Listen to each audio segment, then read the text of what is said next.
నా YouTube channel చూస్తున్న మీ అందరికీ స్వాగతం, సుస్వాగతం. సోమవారం రోజు మహాశివుడి యొక్క ఆరాధన విశేషమైన ఫలితాన్నిస్తుంది. ఈ సోమవారం శివుడి యొక్క అత్యంత శక్తివంతమైన 8 నామాలను పఠిద్దాం. ప్రతిరోజు ఈ 8 నామాలను పఠిస్తే పరమేశ్వరుడు ఎంతో సంతుష్టై సకల కార్యాలందు విజయము మరియు సర్వసంపదలను ప్రసాదిస్తాడు. కనుక ఈ నామాలని అనునిత్యం పారాయణ చేయండి. సదాశివుడి అనుగ్రహానికి పాత్రులవ్వండి.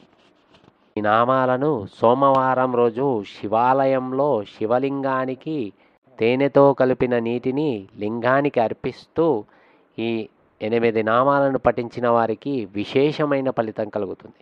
శివనామాలు: ఓం శివాయ నమః, ఓం మహేశ్వరాయ నమః, ఓం రుద్రాయ నమః, ఓం విష్ణవే నమః, ఓం పితామహాయ నమః, ఓం సంసారవైద్యాయ నమః, ఓం సర్వజ్ఞాయ నమః, ఓం పరమాత్మనే నమః. శివనామాలు: ఓం శివాయ నమః, ఓం మహేశ్వరాయ నమః, ఓం రుద్రాయ నమః, ఓం విష్ణవే నమః, ఓం పితామహాయ నమః, ఓం సంసారవైద్యాయ నమః, ఓం సర్వజ్ఞాయ నమః, ఓం పరమాత్మనే నమః.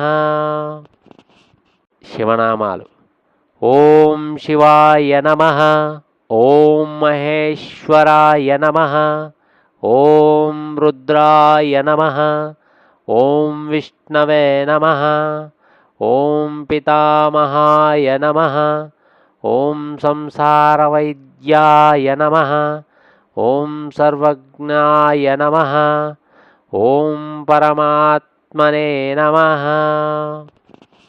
శివనామాలు: ఓం శివాయ నమః, ఓం మహేశ్వరాయ నమః, ఓం రుద్రాయ నమః, ఓం విష్ణవే నమః, ఓం పితామహాయ నమః, ఓం సంసారవైద్యాయ నమః, ఓం సర్వజ్ఞాయ నమః, ఓం పరమాత్మనే నమః.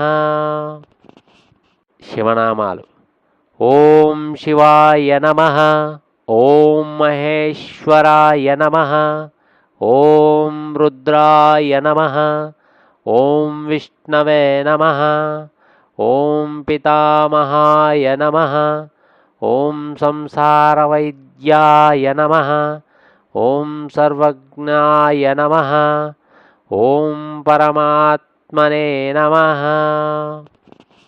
శివనామాలు: ఓం శివాయ నమః, ఓం మహేశ్వరాయ నమః, ఓం రుద్రాయ నమః, ఓం విష్ణవే నమః, ఓం పితామహాయ నమః, ఓం సంసారవైద్యాయ నమః, ఓం సర్వజ్ఞాయ నమః, ఓం పరమాత్మనే నమః.